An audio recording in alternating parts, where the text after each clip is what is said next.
Hello नमस्कार। चंद्रयान 3 के बाद भारत का सन मिशन ने रचा एक और इतिहास। वो इतिहास इस सेंस में है कि सन अपना फाइनल डेस्टिनेशन तक पहुंच गया, जो फाइनल डेस्टिनेशन इसका लैग्रेंज पॉइंट 1 है।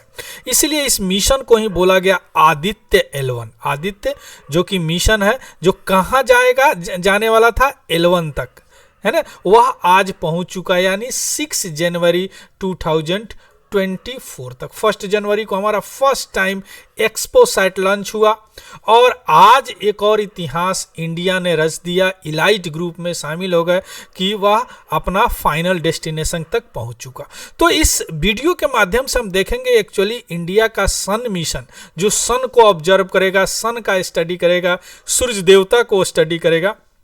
आदित्य L1 उसका एम क्या है, वह क्यों L1 पे भेजा गया, L1 क्या है, क्या L1 की तरह L2, L3, L4 भी है, क्या विश्व में कोई और मिशन है जो L1, L2, L3 के पास गया है, इस तरह कितने L होते हैं और इसका क्या महत्व है, ये सारी चीज़ इस वीडियो के माध्यम से हम जानने का प्रयास करेंगे। उससे पहले चलिए शुरू करते हैं। सबसे पहले न्यूज, लेकिन उससे पहले अगर आप नए हैं और इस वीडियो के देख रहे हैं तो प्लीज़ इस चैनल को सब्सक्राइब कीजिए। चलिए शुरू करते हैं, क्यों चर्चा में। Of course Aditya L1 launch किया गया है इसरो के द्वारा, इंडियन स्पेस रिसर्च ऑर्गेनाइजेशन, जो अपेक्स इंस्टीट्यूशन है, जो स्पेस टेक्नोलॉजी रिलेटेड चीज़ों का अपेक्स इंस्टीट्यूशन है। इनका और ये लेबोरेटरी मिलके सारे काम बनाते भी हैं और उसका मॉनिटर भी करते हैं। वो लॉन्च हुआ था 2 सितंबर 2023 को। क्लियर, आज क्या है 6 जनवरी 2024 और यह अपना डेस्टिनेशन L1 तक पहुंच चुका है, जो कि लैग्रेंजियन पॉइंट 1 है। क्लियर, तो चलिए देखते हैं इस मिशन के एक्चुअली यह मिशन क्या है और देखेंगे कि क्यों यह इंपॉर्टेंट है और देखेंगे कि वाई इट इज, या क्यों L1 पॉइंट पे ही प्लेस किया गया, वहीं भेजा गया। तो चलिए शुरू करते हैं। सबसे पहले वाई स्टडी द सन, सन को क्यों हम स्टडी करते हैं, क्यों मिशन, इंडिया ही नहीं बहुत सारे कंट्री भेजते हैं, है ना, भेजे हैं और भेजते भी हैं। तो आप जानते हैं कि सन से ही एनर्जी आता है, इसलिए सन रेडिएशन भी हमारे इकोसिस्टम का एक पार्ट है। अगर सन रेडिएशन बंद हो जाए तो जीव यहाँ पे नहीं होंगे। क्लियर, तो उससे क्या होता है, एनर्जी आता है और सोलर रेडिएशन आते हैं। और यह सोलर रेडिएशन सन में क्यों होता है, सबको पता है, न्यूक्लियर फ्यूजन के द्वारा। न्यूक्लियर फ्यूजन को हिंदी में बोलते हैं नाभिकीय संलयन। दो छोटे छोटे नाभिक मिलके एक बड़ा बनते हैं, इसी प्रक्रिया में यह एनर्जी निकलता है। यहाँ पे क्या है, हीलियम 2 मिलके हाइड्रोजन बनते हैं। तो इसके इंटीरियर में, इसके कोर में केमिकल रिएक्शन होते हैं, जिसके कारण एनर्जी इतना निकलता है और हम लोग को प्राप्त करता है। तो जो इनके कोर के पास का जो भाग होता है उसको फोटोस्फीयर बोलते हैं। फोटोस्फीयर का टेम्परेचर लगभग 6000 डिग्री सेल्सियस उसका टेम्परेचर होता है। वहीं से सारी विजिबल लाइट, इंफ्रारेड, सारी चीज निकलती है। क्लियर, उसके आगे जो होता है वह क्रोमोस्फीयर होता है, वह मिलियन डिग्री सेल्सियस गर्म होता है, कोरोना। अब यहां पे सवाल उठता है कि जहां सोर्स है एनर्जी का और यह कोरोना है, तो यहां क्यों टेम्परेचर ज्यादा होता है, या अभी भी जो फिजिसिस्ट है उनके लिए अनएंसर्ड है। तो इसी को आंसर देने के लिए, इसी का क्लू खोजने के लिए हमारे सन ऑब्जर्वेटरी भेजा गया है। और यह कोरोना जो है अल्ट्रा वायलेट रेड भी निकलते हैं, जो कि बड़ा हानि करते हैं। एक्सरे रेडिएशन भी निकलते हैं, जो कि अर्थ के लाइफ के लिए बड़ा हानिकारक होते हैं। क्लियर, अब यहाँ पे ये देखिए, यह कोर है जहाँ पर नाभिकीय संलयन होती है, न्यूक्लियर फ्यूजन होते हैं। यह है फोटोस्फीयर, जिसका टेम्परेचर 6000 केल्विन है ना। अब यहाँ पे जो आगे जो होता है क्रोमोस्फीयर और कोरोना, यहाँ पे देखिए, अब यहाँ से टेम्परेचर है, अब यहाँ पे मिलियन होता है, 10 लाख केल्विन। अब ऐसा क्यों होता है, चलिए यहाँ पे कोई ऐसा पार्टिकल है जो हीट ऑब्जर्व करता है, उसको यह अवशोषित कर लेता है, ये भी हो सकता है। तो बहुत सारे चीजें अनएंसर्ड है। और दूसरी बात कि सन जो कंटिन्यूसली एक इलेक्ट्रिकली चार्ज पार्टिकल इमिट करता रहता है, जिसी को बोलते हैं सोलर विंड। है ना, उस वह जो चार्ज पार्टिकल्स है वह स्पेक्टुकुलर ऑरोरा के रूप में देखा जाता है। ऑरोरा जो ज्योग्राफी के स्टूडेंट होंगे उनको पता होगा, जो नॉर्दर्न और साउदर्न में लाइट की तरह निकलता है, ये भी वही है, चार्ज पार्टिकल है, सन से निकलते हैं। और सन अचानक ब्रस्ट भी करता है और अचानक बहुत सारा चार्ज पार्टिकल इमिट करता है, उसी को सोलर फ्लेयर बोलते हैं या कोरोनल मास इजेक्शन बोलते हैं। और ये सारे चीज स्पेस वेदर को अफेक्ट करता है। और स्पेस वेदर क्या है, हमारे जो स्पेस टेक्नोलॉजी है उसको अफेक्ट करता है, जैसे सैटेलाइट कम्युनिकेशन नेटवर्क हो गया, है ना, इलेक्ट्रिकल पावर। अब इसके कारण, स्पेस वेद के कारण क्या होता है, कई बार ये डिस्टर्ब हो जाते हैं। बहुत सारा अगर कोरोनल मास इजेक्शन आ गया तो यह क्या हो जाते हैं, डिस्टर्ब हो जाते हैं। देखिए ये बहुत सारे, बहुत लंबा लपेट को बोलते हैं प्रोमिनेंस, यहाँ से निकलते रहते हैं फ्लेयर वगैरह, जिसको सोलर फ्लेयर बोलते हैं, क्योंकि मैग्नेटिक फील्ड यहाँ कम हो जाता है ना। तो ये सारी चीज को स्पेस वेदर इससे डिस्टर्ब होता है, जो हमारा स्पेस टेक्नोलॉजी है वो सारे डिस्टर्ब हो जाते हैं। क्लियर। इन्हीं सब चीजों को स्टडी करने के लिए यह सन ऑब्जर्वेटरी भेजा जाता है। यहाँ पे यह नासा ने ट्वीट किया था कि स्माइलिंग सन, एक्चुअली यहाँ पे क्या होता है, मैग्नेटिक फील्ड यहाँ पे कुछ कम हो जाते हैं या टेम्पोररी होता है, बाद में यहाँ पे उजला हो जाते हैं ना, इस तरह हो जाते हैं। अब L1 क्या है, क्लियर। अब L1 का मतलब होता है लैग्रेंजियन पॉइंट, और L1 means first Lagrangian point. अब इस तरह का कोई दो बॉडी है, दो बॉडी के बीच में यह पॉइंट होता है। तो यहां पे हम बात करेंगे, एक बॉडी हमारा सन है और एक बॉडी हमारा अर्थ है। तो ये दोनों के बीच में ये सारे पॉइंट होते हैं, और पॉइंट कितने होते हैं, L1 से L5 तक होते हैं। अभी हमारा सूर्य कहाँ गया है, L1 पे पहुंच गया है, तो L1 पे थोड़ा फोकस करेंगे, है ना, और L2 पे भी थोड़ा फोकस करेंगे, लेकिन बता देंगे सारे पॉइंट है। इस पॉइंट को डिस्कवर्ड किए दो मैथमेटिशियन, एक स्विस मैथमेटिशियन थे जिसको लियोनहार्ड यूलर, और एक इटालियन फ्रेंच मैथमेटिशियन से जोसेफ लुइस लैग्रेंज। 19वीं सेंचुरी में इन लोगों ने यह पॉइंट को खोज किया, इसीलिए इसे लैग्रेंजियन पॉइंट बोला जाता है। क्लियर। अब देखिए कि यह खोज कैसे हुई। देखिए यह हमारा सूरज है, यह हमारा अर्थ है।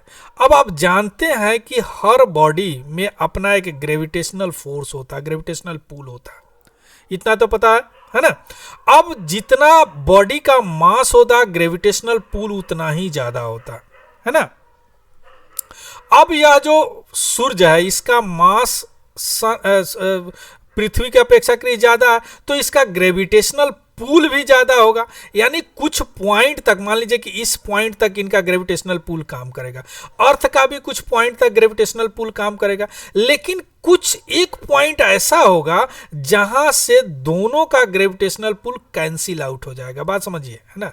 वही पॉइंट को लैग्रेंजियन पॉइंट कहा गया। अब इसका फायदा क्या है, देखिए इसका फायदा यही है कि यहां पे अगर कोई चीज आप रखते हैं तो वह compare to other point stable होगा, और यह इस तरह सूर्य के चक्कर लगाएगा सेंट्रीपेटल फोर्स के कारण, है ना, सूर्य का चक्कर लगाएगा।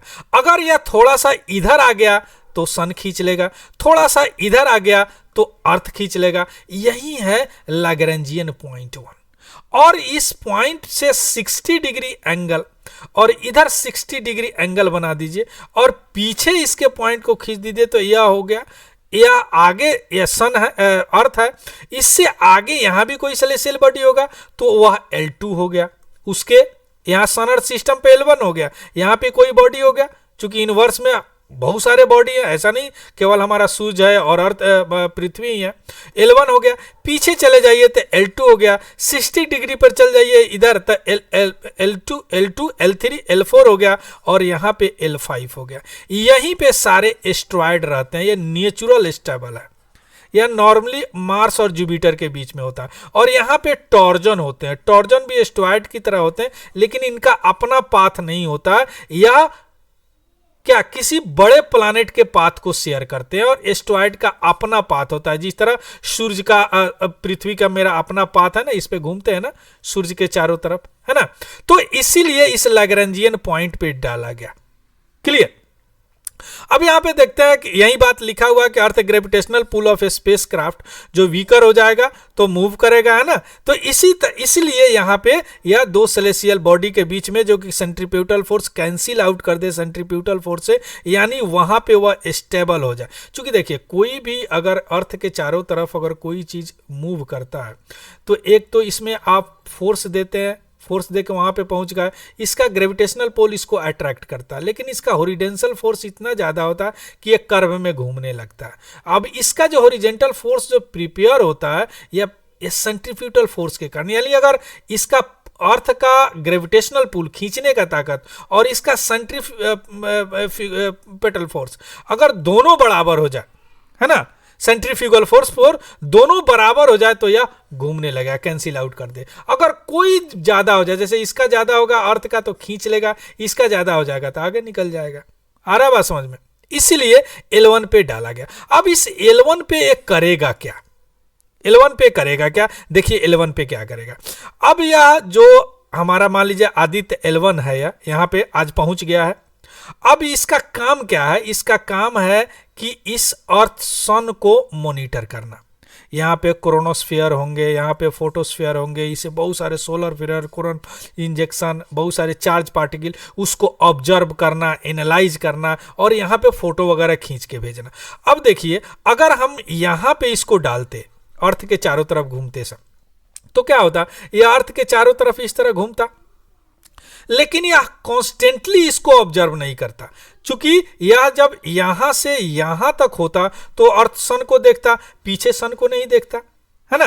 तो और दूसरी बात कि यहां पर अगर इक्लिप्स वगैरह, अगर ग्रहण वगैरह लगता है तो पूरा नहीं देखता, इसीलिए इसको यहां पे डाला गया। और इसका पाथ कैसे होगा, ऐसा होगा। अब यह अर्थ के साथ साथ ई भी घूमेगा, अर्थ ऐसा घूम रहा है, ई भी घूम रहा है ना, ई भी घूम रहा, और यह सन को कॉन्स्टेंटली 24/7 मॉनिटर करेगा। इसीलिए इसको L1 पे डाला गया, है ना, क्लियर। इसलिए इसको L1 पे डाला गया। और यह क्या करेगा, आदित्य L1 क्या करेगा, अभी आपको बताएं कि जो भी बाहरी एटमॉस्फेयर होता है कोरोना, उससे अल्ट्रावायलेट रेडिएशन निकलते रहते हैं, है ना। तो उसका अंडरस्टैंड करेगा क्यों निकलते रहते हैं, उसको मॉनिटर करेगा सोलर एटमॉस्फेयर के। Corona eruption, corona continuously monitor eruption on the sun, है ना, उसको मॉनिटर करेगा। चार्ज पार्टिकल के प्रॉपर्टी को पता लगाएगा। ये सारी चीजें कैसे करेगा, जब एक कॉन्स्टेंटली मॉनिटर करेगा, कॉन्स्टेंटली 24/7 अर्थ के चारों तरफ घूमेगा, तभी तो कर सकता है, नहीं। अब क्यों आदित्य L1, तो इतना आप समझ गए कि क्यों आदित्य L1। आदित्य L1 इसलिए किया गया है कि यह हमेशा सन को व्यू कर सके, हमेशा देखते रहे। इसलिए आदित्य L1, इसके चूंकि earth is always on side of it, अगर वह आदित्य L1 पे पहुंचा दिया जाता है तो क्या हो जाएगा, सन एक साइड में होगा, है ना। देखिए सन इसके एक साइड में है, अर्थ इसके एक साइड में, यानी हमेशा यह क्या करेगा, सन को देखता रहेगा और यहां से कोई इंफॉर्मेशन अर्थ को भेजता रहेगा। आ गया समझ पे, इसीलिए ऐसा किया गया है, क्लियर। अब यहां पे देखिए, अब यह न्यूज क्यों है, चूंकि यहां पे ऑलरेडी पहुंच चुका है ना, अर्थ से चला। अब 2 सितंबर से या मनूवरिंग, बूस्टिंग यानी यहां से करते करते फाइनली ऐसे आके और यहां पे L1 पे यह आ चुका। अब इस तरह यह घूमेगा L1 पे, इस तरह यह L1 पे घूमता रहेगा, लैग्रेंजियन पॉइंट 1 पे घूमता रहेगा, क्लियर। अब थोड़ा सा L2 के बारे में देख लेते हैं। L2 क्या होता है, L2 अभी आप देखें, अब L2 पे क्या क्या डाला जाता है थोड़ा सा देख लीजिए। L2 जो यहां पे है, अब L2 क्या है, यहां पे या सन, L2 पे कुछ भी डाला जाएगा तो सन को क्या कॉन्स्टेंटली मॉनिटर नहीं करेगा, लेकिन इधर जो यूनिवर्स में और बहुत सारे पार्टिकल है उसको यह कॉन्स्टेंटली मॉनिटर करेगा। इसीलिए यहां पे टेलीस्कोप, जैसे जेम्स वेब टेलीस्कोप जो डाला गया वह L2 पे डाला गया। क्यों डाला गया L2 पे, चूंकि यह यूनिवर्स का पता लगाएगा, यूनिवर्स के इंफॉर्मेशन का पता लगाएगा, और इसके लिए L2 से बेटर कोई जगह नहीं है ना। और यह दोनों L1 और L2 क्या है, लगभग 1.5 million kilometre from the earth surface है ना। तो वहां पे जैसे अभी बताया जेम्स वेब टेलीस्कोप डाला गया, गिया डाला गया, यूक्लिड डाला गया या यूएई का मिशन है ना। तो ये सारे एस्ट्रोनॉमिकल प्रोब है जो कि वहां पे डाला गया, जो एस्ट्रोनॉमी के स्टडी करेंगे ना, यानी बाहरी सेलेसियल बॉडी का स्टडी करेंगे। सन का स्टडी नहीं, सन को स्टडी करने के लिए क्या डाला जाएगा, वहां L1 पे ही डाला जाएगा। क्लियर, L1 पे ही डाला जाएगा। So this is all about the news, जो आज एक इतना बड़ा अचीवमेंट हुआ है, जो हमारा सन ऑब्जर्वेटरी है वह अपने डेस्टिनेशन पे, अपने मंजिल पे पहुंच चुका। अब वहां से वह अपना रिसर्च करेगा, ऑब्जर्व करेगा, अर्थ पे इंफॉर्मेशन भेजेगा, हम लोग एनालाइज करेंगे और हमारा अंडरस्टैंडिंग सन के बारे में और बेहतर होगा। Clear. So this is all about the news. इसका पीडीएफ हमारे Telegram channel Tiwari general study पे आपको मिल जाएगा। So thank you, have a good day and happy learning.